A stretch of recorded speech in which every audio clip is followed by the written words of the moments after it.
are conscious that the soil of India is going to be the last theatre of war in this part of the world. Friends, I do not know how many of us who are going to participate in the coming battle will survive to see India free.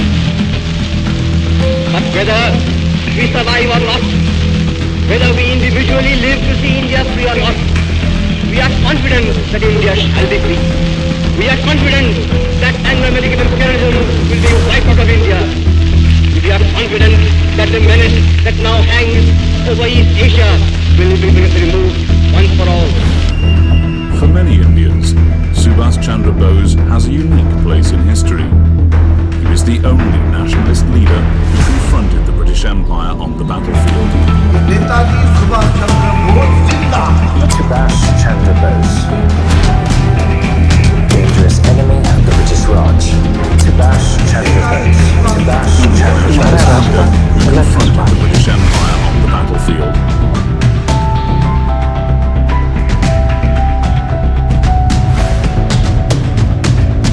Welcome back to the series of The First Prime Minister of Undivided India. In previous video, we saw how Netaji Subhash Chandra Bose travelled from one country to another to get help for Indian independence, and the Battle of Imphal, where the first tricolour was hoisted.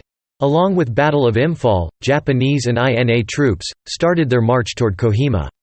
On 3 April, the 31st Japanese Division attacked Kohima Ridge, which overlooked the main supply route between Imphal and Kohima.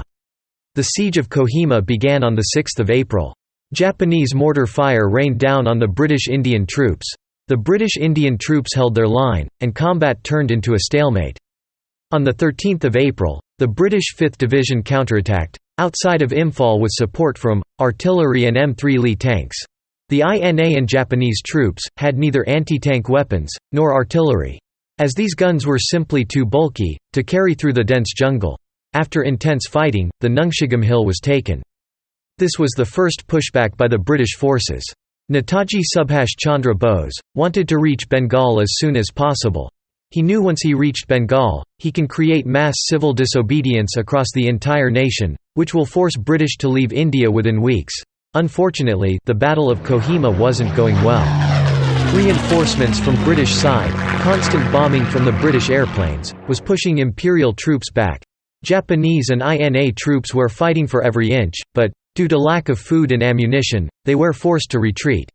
Soon, disease spread to the camps, and many died of disease and hunger. More soldiers died due to disease or hunger than in battlefield. One of the Allied soldier described the situation. On our way to Mandalay, every road was covered by dead bodies. Some of them were on their last breath, some part of their body was moving. By looking at them it was clear, they hadn't had food for days or maybe months. By this time, Japan had lost World War II. INA troops were losing ground, and it was becoming difficult to fight the war alone. So, on 18 August 1945, Netaji Subhash Chandra Bose boarded a plane from Saigon, never to return again. Netaji's death is still a mystery, but we will talk about the events that happened after the war. After the war, INA troops were brought to Delhi for trials. They were charged with waging war against the king. By this time, news of Indian National Army trials was spreading throughout the country. Before this, Indian people knew nothing about the fighting in Burma, and how Netaji was fighting for Indian independence, that too from a foreign soil. When this news reached the general public, there was widespread sympathy and support for INA soldiers. The colonial government had been warned against holding the trials, but it went ahead, believing that a majority of Indians would think of the INA personnel as traitors. This caused massive demonstration across the subcontinent. It was the last time Congress and Muslim League came together. The whole subcontinent was united behind the INA soldiers. The idea of complete independence was adopted.